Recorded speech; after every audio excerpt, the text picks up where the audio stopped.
Okay, this is a fundamental video for my good nephew Oliver. I'm going to get you started on getting to orbit really easy in this game. I know you can play the game quite well as it is, but the primary aspect of this game is orbital dynamics. So I'm going to give you a quick lesson and show you that there is quite a big corridor for getting into orbit. In other words, there's no real way, but there is an efficient way. So to begin with, we're going to go to settings and make sure that advanced tweakables is clicked on and okayed. And the reason for this is that it allows you, when you build your spacecraft, to make rigid attachments so that it doesn't flex and bend, which then causes the spaceship or the spacecraft to wobble and makes flight inefficient, sometimes resulting in unscheduled rapid disassembly or an explosion.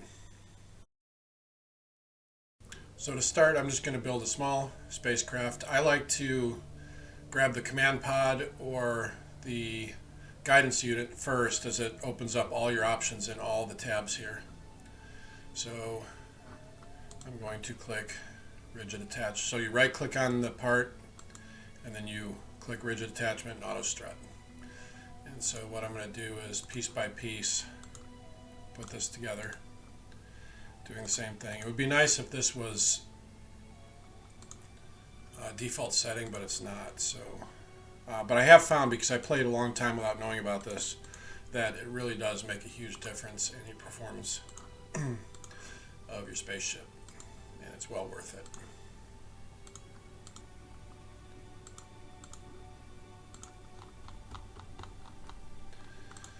So there's going to be a two-stage rocket, ridge attachment on everything. Sometimes I have to double check because I forget. Put another decoupler here.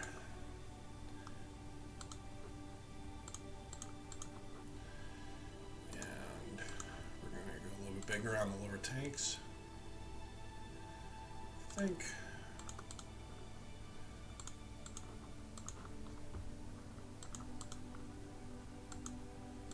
So if I wasn't using rigid attachment, every one of these pieces would flex and bend while you're flying the rocket, which makes it a little bit hard to control.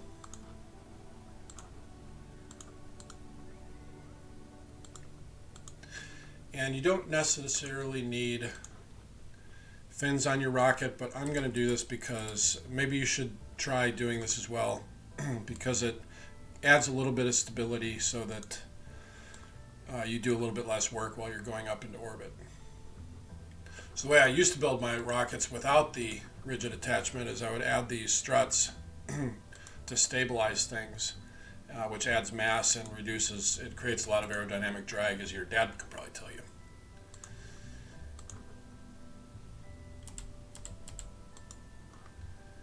And I'm going to create an action group for my solar panels. So when I hit the number 1 key on my keyboard, I am good to go. So I'm going to add this tower assembly. When I hit the X button, it will add parts. And you want to make sure those are staged together, because if you stage this first and then hit this, the rocket will fall to the ground. Okay, so I'm going to call this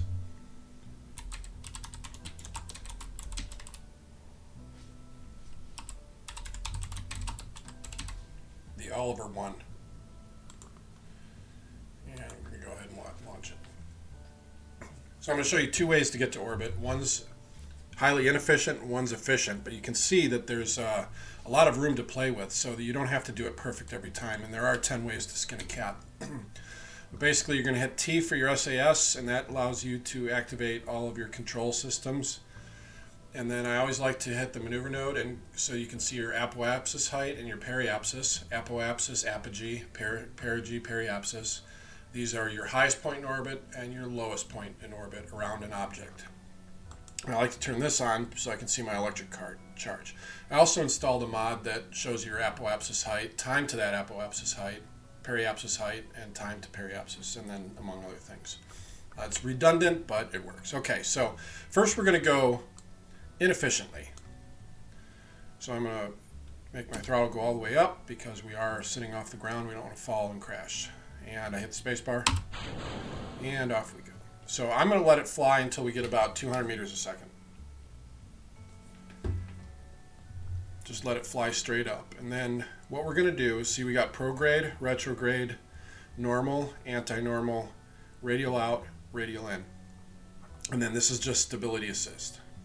So this just kind of holds you in the last position you're in. Now I'm going to start hitting the D key, and I'm going to have to do it. You can see how many times I'm hitting it by watching the rocket motor's gimbal. So you want to hold it out here. You want to stay on the 90-degree line because we're going to do an equatorial. So you have to use your ASWD keys. And once we get to about 10 degrees, I'm going to go ahead and hit the prograde. So now we're going to stay inside the corridor of the exact direction we're flying. And I'm going to turn down my thrust as we're starting to, you can see down here the G forces. You want to stay between 2 Gs and 1 G.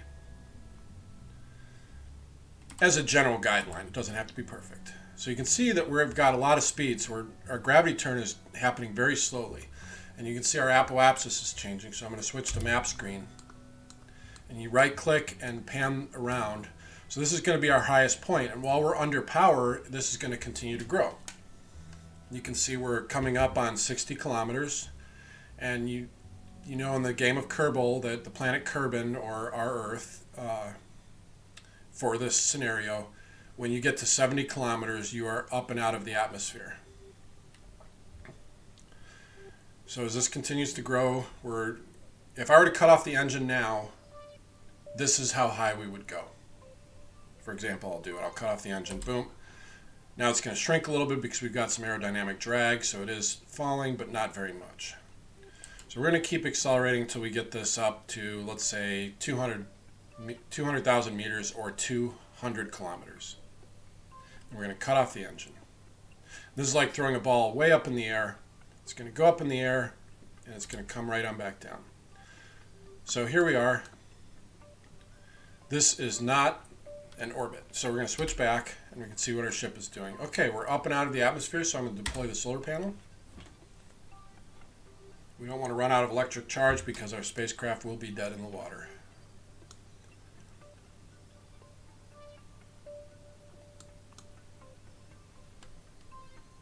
Okay. So now what we want to do is we want to fast forward up to close to our apoapsis. And you can see this remains clicked, prograde. So we're facing the same direction, but we're changing. That's where we're actually headed, right here. And I'm going to stop right about here, and our ship will automatically, since this is clicked, go back to facing the direction that we are traveling at this point in time. So now to prevent ourselves from hitting the Earth, we're going to turn on our power, and we're going to increase our parallel speed to the surface of the Earth in the prograde direction. Oh, and we're out of rocket fuel, so we're going to stage. And what I'm going to do now is hit stability assist and then change our attitude and pitch up a little bit. That, since we're already on the downside of our hill. If we do it a lot, we can actually bring this up to the horizon again.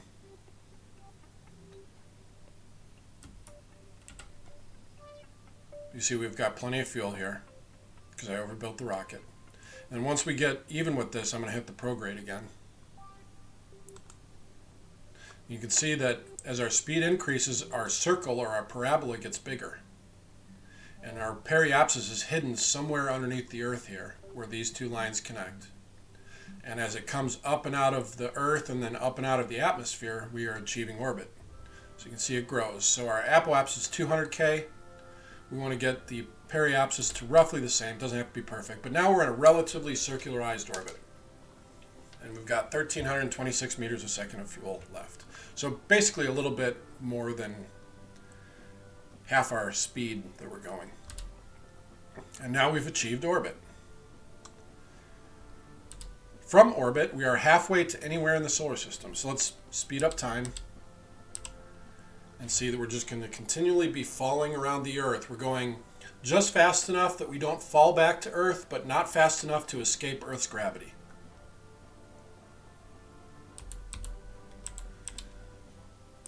Now and so whenever you've got one of these clicked, whenever you stop the fast forward, it's always going to default move back to that attitude. So we've got prograde where we're facing the direction we're moving. Got retrograde where we're facing opposite of the direction we're moving. We've got normal, which is facing up relative to the body we're orbiting. Well, that's subjective because we could be, in space there really is no up and down. And then we've got anti-normal facing down to the southern hemisphere. And we've got radial out, which is facing directly away from the body we're orbiting. And then radial in, facing directly in.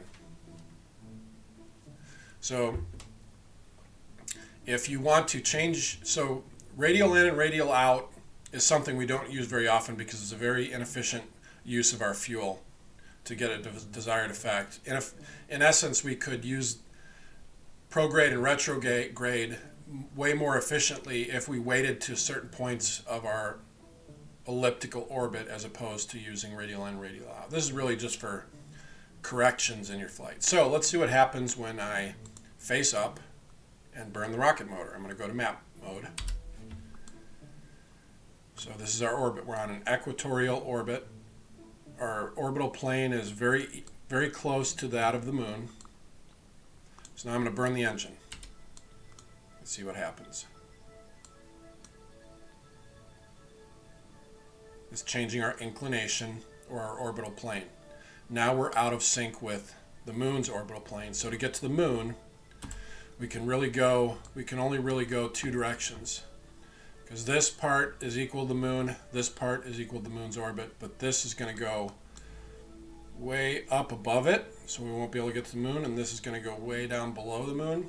So really we can only go to the moon in two spots. So you'd have to time it more. So really what I'm trying to say is that having an equatorial orbit in this game unlocks a lot of gameplay. It makes it a lot easier. So now let's go to the retrograde position and burn. What this is going to do is it's going to lower our periapsis so that we can re-enter and hit the throttle, and we're burning. You can see that our orbit is decaying into the atmosphere. And we'll go to about 18 kilometers above the surface, and then you can watch our altitude drop as we get closer and closer to our periapsis. And when we hit 70 kilometers, it takes us out of auto time warp. Now I'm going to go ahead and stage the rocket and activate the parachute. Since we only have the capsule and don't have any science mods, I'm going to adjust the opening altitude to about 850. So we're going to have to wait as long to splash down. Minimum pressure, this is for at what atmospheric pressure does our parachute open. If I put the atmospheric pressure very high, it's going to open very low. And if I put the pressure very high, it's going to open very high. But that's the initial opening, not the full deployment. This one is the full deployment. This tells it when your parachute's going to fully deploy to the wide open position and slow you down to your slowest speed. So now we're going to fast forward. And I know you know that. Just reiterate.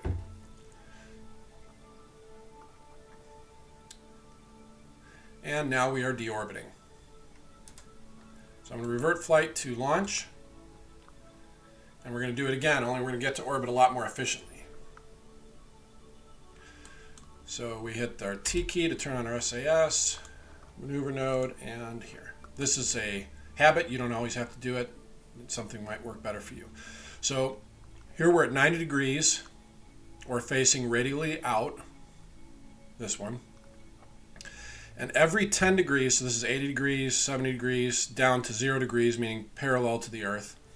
So every 10 degrees, you want to be going another 100 meters a second on the way up to orbit. As a general rule of thumb, it's a nice corridor to operate in. Okay, so here we go. Oh, I didn't turn on my rocket motor. I almost crashed. Look at that. So at about 50 meters a second, I'm going to start pitching over with the D key, and I'm going to keep hitting it, and I'm going to get ready to click prograde. Boom. So at about 100 meters a second, we're there. We're accelerating a little bit more than half, which is fine. We want to get up to 200 meters a second when we get here. We're a little bit behind the power curve, so I'm going to leave the power all the way on. And we won't be at 300 meters a second when we get to this third one. Coming up on 2 Gs, but we're still catching up. I'm going to be at 400 meters a second when we get to the fourth one. And the computer's doing all the work. I'm not hitting anything right now. Now all I have to do is control it with the throttle. So now we're starting to get ahead of ourselves. So I'm going to take off on the throttle a little bit. We want to be around 800 meters a second, somewhere between 20 and 30 degrees.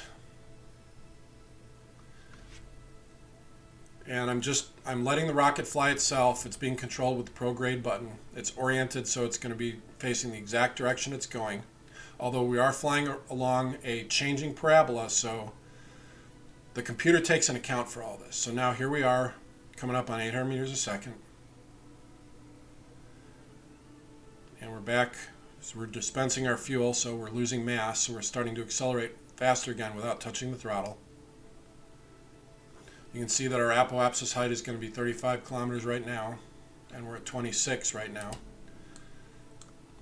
So you can watch that this parabola is growing a lot more flat. So we're not wasting so much energy going up. We're spending our energy in an efficient way to go sideways and up.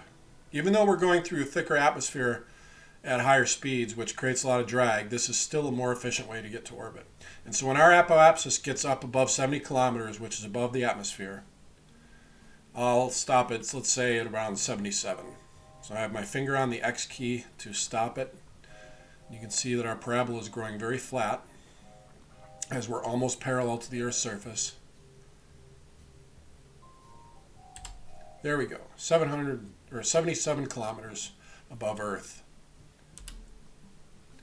And see, we're creating drag, but as you get up above this last ticker here, the atmosphere starts to become so thin that it just doesn't affect your spacecraft anymore. So now we're going to fast forward a little bit, get out of the atmosphere so we can deploy our solar array. You always got to be paying attention to your electrical charge so you don't run out. The rocket motors do generate electric charge, but if you run out of charge completely, you can't turn them on, so you're dead in the water. Okay, I'm going to deploy the solar array and then click on the map screen. And then we're going to do the same thing. When we get close to our apoapsis, I'm going to fast forward, we're going to burn prograde.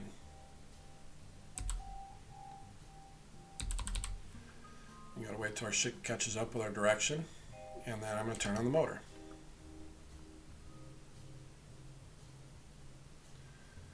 And I'm going to stop and jettison the first stage so it deorbits itself so it doesn't stay in space as space junk. I'm going to activate the second stage motor and burn it again. So now our lowest point is 73 kilometers and our highest point is 79 kilometers. Now, we have enough fuel to go to the moon, so let's try that. I'm going to left click on the moon, set as target. So what we want to do with the moon is we want to raise our apoapsis so that it intersects where the moon is going to be, not where it is right now. So I'm going to fast forward so the moon is on one of these lines right here, or close to it. So this is a good marker. So 90 degrees, we want to increase our apoapsis out in this direction so that it gets up to roughly where the moon is, and our travel time is going to take the same amount of time as the moon takes to get there, and you'll see that in a second. So what I'm going to do is left click right here, opposite side of where we want to go, add maneuver. I'm going to use the prograde because if we burn prograde, we go faster, and so if you burn prograde, it increases your apogee on the opposite side of your orbit. And if you burn retrograde, it decreases your apogee at the other side of the orbit. So now you can see we've got an intersect course with the moon. The moon is going to get to this location at the same time we do. So if I left click on the moon and then left click focus view, I can see where we're going to be. So we're going to fly out on this line, intersect with the moon's gravitational influence, and if we stay on this, we're going to come out on the green, which is way into the Earth. We don't want that. So what we're going to do is we're going to mess with the maneuver node a little bit more. I'm going to see how the green is growing as we get closer to the moon. We're going to be getting a gravity assist. But I want to go to a free return trajectory, so we're going to keep going.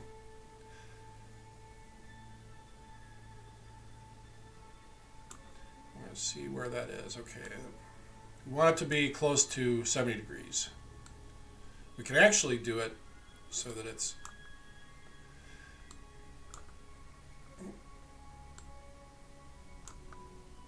yeah, that's about good. Okay, so now what we do is we hit our maneuver node, and these options right here open up once you're interacting with another body. So what this is going to do is it's going to orient us in the direction we're going to burn at the time we get there. So right now in orbit, it's going to take us 26 minutes to get there, and it's a 51-second burn. So roughly you want to split that in half. You want to start your burn 25 seconds before you get to your node and continue to burn through the node 25 seconds after. So I'm going to look in here. I'm going to get us focused on the moon. We're going to watch where the ship is.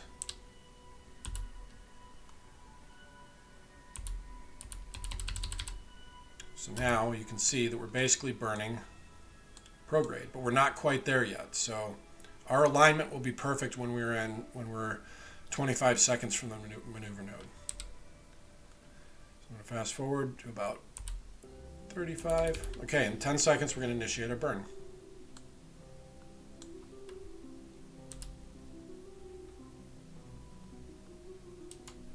Now you can see that I'm burning in this direction, which is the direction we're traveling, which is raising our apoapsis. And we'll continue to raise it until we run out of fuel or we stop our motor.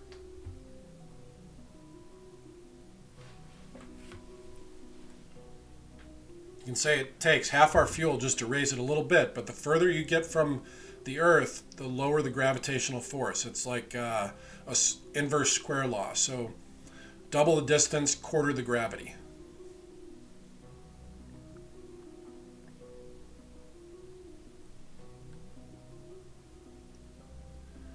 Then I'm going to use the control key to slow down, to lower my throttle so that I can have a more precise cutoff.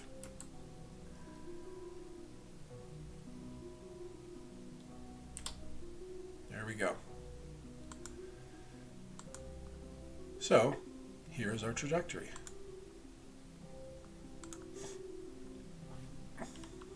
I think I burned a little bit too much, so I'm going to turn around and just goose it just a little bit.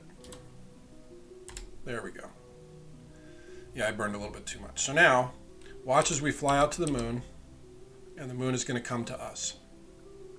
As we come further away from the Earth is still slowing us down because we're traveling basically uphill.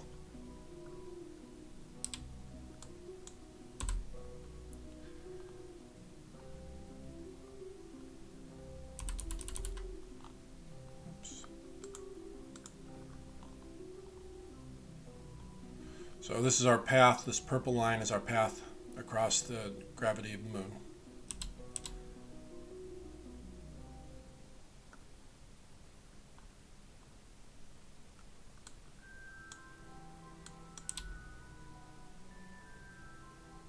And we're going to fall back to the moon, or to the Earth.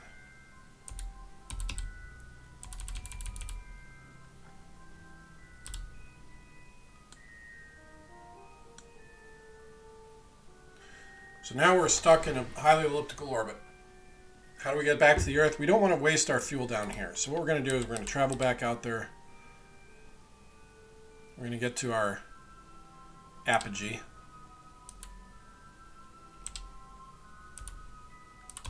And we're going to turn around retrograde, the opposite direction we're traveling. So if we burn on our apoapsis, it affects our periapsis. If we burn our periapsis, it affects our apoapsis. So it affects the opposite. So if we burn retrograde, we're slowing down. which is going to lower our periapsis into the atmosphere. So I'm going to just turn it on with a shift key a little bit. I'm going to watch. I want to get down to about, I don't know, 20 kilometers to 30 kilometers, somewhere in there, from the surface of the Earth. And that way we won't enter the atmosphere too quickly. Now we're going to speed up time.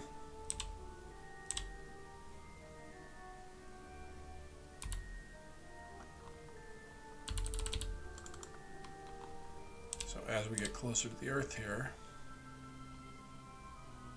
oh, something happened there. Well, we're going to come in hot. Let's see what happens.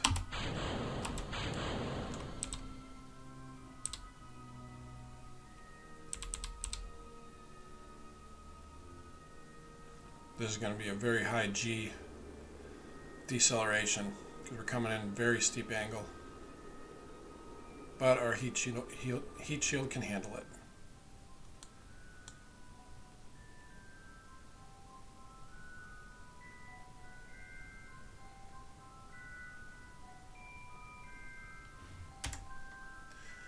All right.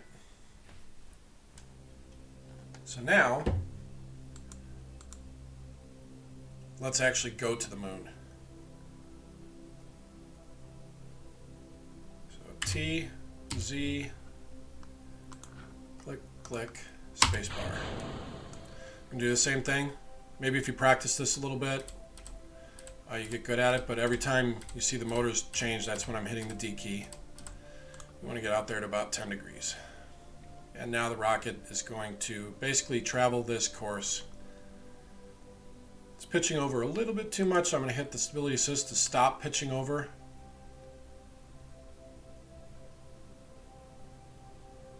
And I'm going to hit it again to catch back up. So now we're right on track. I'm going to lower our thrust a little bit to get it in this nice sweet spot between 1 and 2 Gs. I'm just going to let the rocket fly itself. I'm going to control our direction with the power of the motors.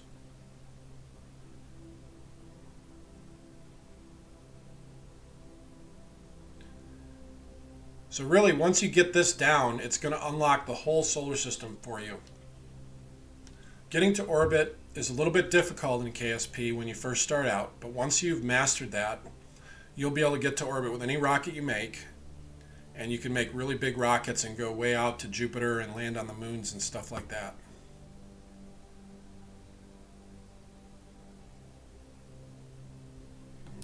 Continue to slow our ascent by controlling the power.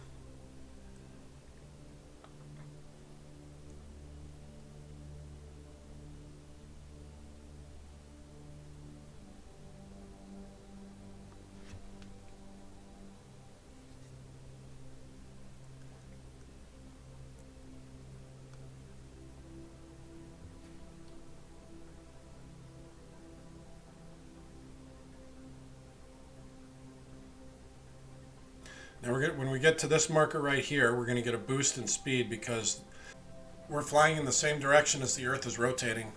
The game is scaled down to about 1/10 or 1/12 scale, so the speeds are all off. So on Earth for a standard orbit, it's 1,000 miles an hour, but you have to be going 17,000 miles to orbit, 17,000 miles per hour to orbit. But here we are, orbital speed is roughly 2,300 meters per second. So we're going to get a few hundred meters per second of boost, as you saw. And it's the benefit to launching in the direction the Earth is rotating. If you launch the other direction, you lose that speed and you have to compensate for it. You can see our apoapsis is climbing, so I'm going to hit X and kill the motors. And now we're going to cruise on up out of the atmosphere and deploy our solar array again.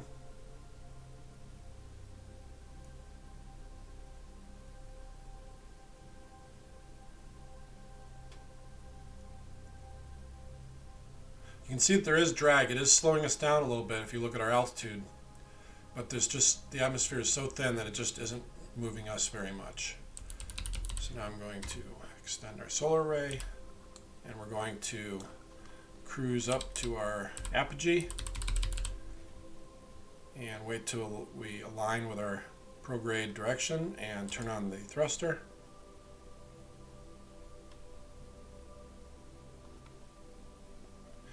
Now I'm going to jettison the first stage. And start the motor. So now we're in orbit. As long as we're above 70K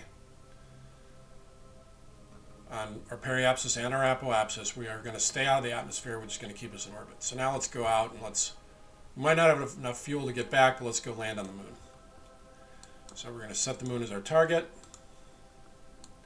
And so 90 degrees puts us about there. So I'm actually going to fast forward us a little bit. Okay, so I'm going to make a maneuver node that's going to put us up to the lunar orbital plane right about here. So I'm going to come to the opposite side of that. Oh, did that on purpose. I don't know why I did that. I must have hit the fast forward button. Okay, so I'm going to hit the maneuver node right about there. I'm going to left click and focus view so I can see how close our path is going to take us. So I'm going to keep accelerating so we can get closer to the moon. Let's see. We are 284 up, so I'm going to keep going.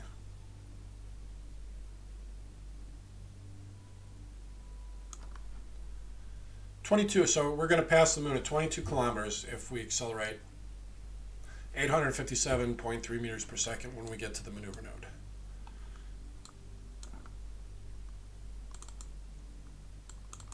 It won't seem to let me. There we go. Okay, so now I'm going to click the maneuver so we head in the direction of the maneuver. I'm going to fast forward us.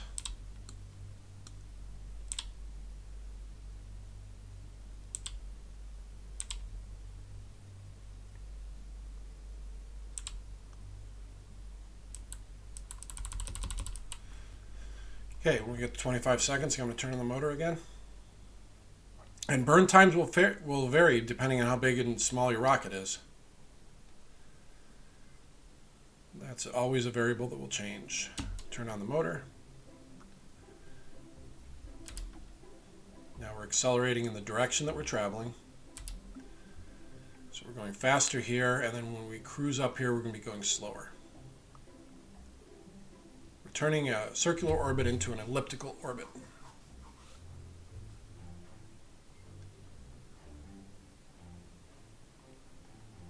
So if we were to fly by the moon without doing any thrust maneuvers, this would be our new orbit after the gravity assist of the moon, the green circle. At that point, it would be kind of hard to get back to Kerbin. Yeah, we're definitely not going to have enough fuel to come back. But that's okay. You just have to build the rocket bigger for that. There we go. So now I'm going to fast forward.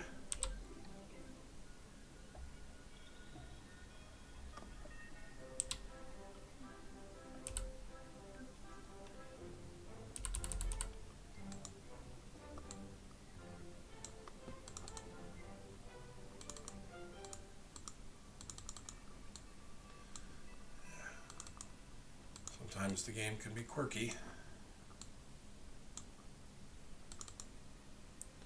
Alright, so I can't quite switch to the moon. So what I'm going to do is right at our periapsis, we're going to fly by the moon. I'm going to add a maneuver node. I'm going to burn retrograde against the direction we're traveling. And what that will do is capture us in a lunar orbit.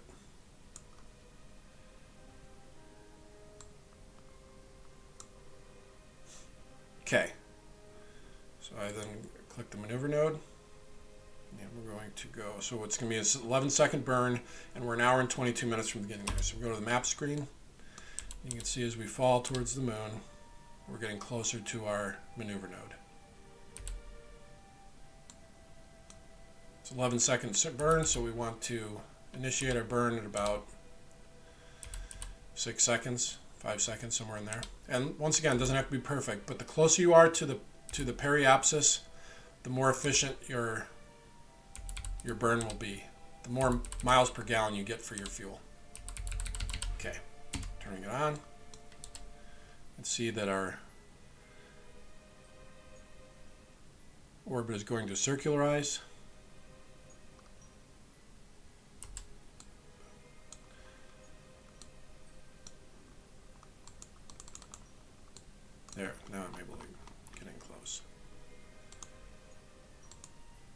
Now we get really close right here, but we're up a little bit. So I'm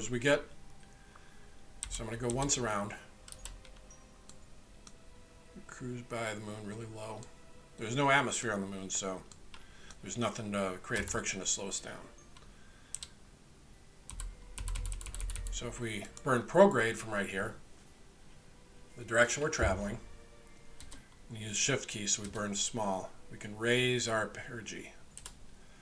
And then if we come to our perigee and then burn retrograde, we can lower our apoapsis.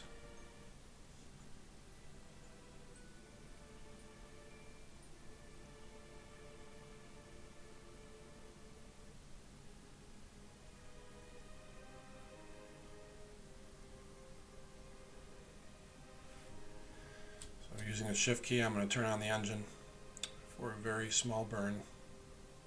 We're just going to lower our apoapsis and try and circularize our orbit a little bit. And don't fight too much with making your orbits perfectly circular. It's very hard to circularize an orbit perfectly. And it's completely unnecessary. You want it to be relatively circular. Okay, so let's try and land right here on this crater, on the edge of this crater. So I'm going to fast forward a little bit. I don't have any landing gear, but let's see how it goes. I'm going to burn retrograde to lower our altitude. So if we want to land here, I'm going to turn off the burner a little bit early. So as we get closer, we'll turn it back on.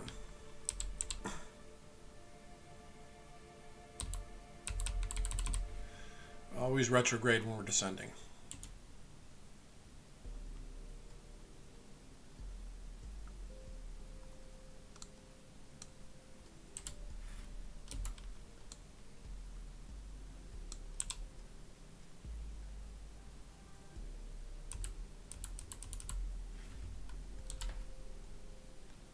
Okay, we're going to overshoot these two craters, which are right here. So our trajectory is somewhere in here right now.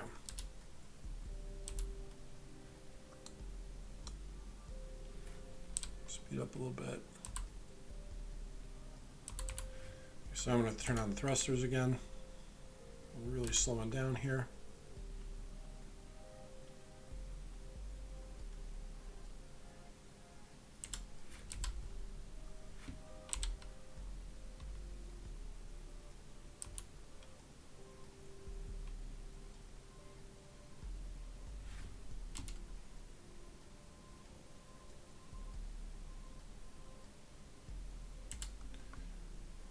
Almost to a stop.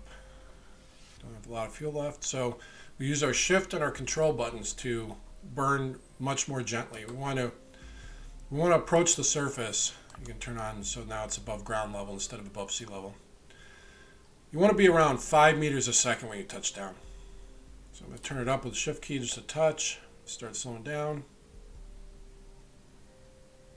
A little bit more.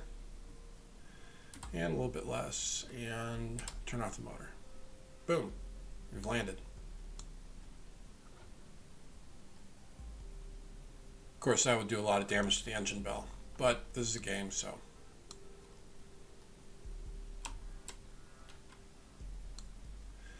Now we're doomed to the moon. We're going to need a rescue mission. So now I'm going to turn on my jetpacks and hit shift. Shift goes up, and then if we hit the W key, we'll start to go forward. See, now we're moving away. But then if I hit the W key, it'll turn us around, and we'll go forward that way. You got to hit shift to stay up so you don't crash into the ground so much. And you can practice flying around with your jetpacks. Might take a little bit of practice.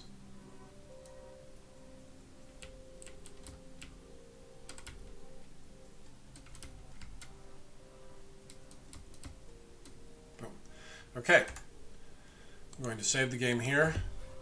Need rescue mission. Save. All right, buddy. I guess we'll have to continue this in episode 2.